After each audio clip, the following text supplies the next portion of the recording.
सरकारने आतापर्यंत आम्हाला पाणी पाजलं, आता तुम्हालाही पाजतील. मनोज जरांगेंनी लक्ष्मण हाकेंना सावधगिरीचा इशारा दिलाय. सरकारकडून मराठा आणि ओबीसी दोघांचीही फजिती सुरू असल्याचा आरोप जरांगेंनी केलाय. तर जरांगे बोलतायत, आम्ही ओबीसी मध्ये आलो आहोत. सरकार म्हणते ओबीसी आरक्षणाला धक्का लागणार नाही. नेमकं खरं कोण बोलतंय? लक्ष्मण हाकेंचा सवाल. आंदोलन म्हणल्याच्या नंतर आंदोलनाचं काम आहे करणं, आंदोलन त्यांचं येणं. पण दोघांची सारखीच फजिती म्हणा, ध्यानात राहून दे. हां, तुम्हाला फसिलेलं आहे 15-20 वर्षे, आम्हाला फसिलेलं आहे. असंच होणार आहे. आम्हाला पाणी पाहिजे ते आता तुम्हाला पाणी पाजून जाते.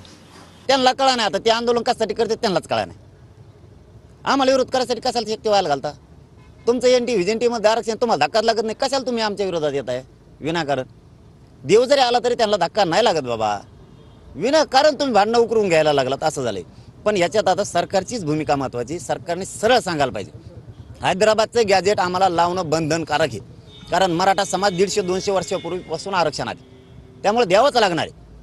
माझं म्हणणं असं आहे की शासन म्हणते ओबीसी रिझर्वेशनला धक्का लागणार नाही आणि आंदोलनकर्ते म्हणतायत की ऑलरेडी आम्ही ओबीसी मध्ये घुसलेलो आहोत आणि सगळे सोयऱ्याच्या अध्यादेशाद्वारे आम्ही पूर्ण घुसणार आहोत.